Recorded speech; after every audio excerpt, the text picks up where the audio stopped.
Sen için buraya geldik. Sen benim çok kıymetli bir abimsin. Şimdi sen dedin ki ben Yağız'ı dinlemeyi derim, kesin beni sahneye çağırmaz dedin değil mi? Aklına geçti. Vallahi hiç öyle bir şey yok. Daha doğrusu hiç bilmiyorum, ben saklanıyorum ama ben seni çok seviyorum. Herkes dayıma da onu anlattım.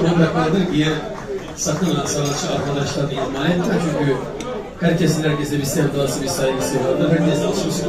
Sen bugün geldiysen benim başımı tecrüb, sen beni bugün burada abi misafirimsin. Ben seni güzel ağırlamazsam sen gidersin, ben her yerde kötü anlatırsın. Yok, ben seni öyle değil miyim?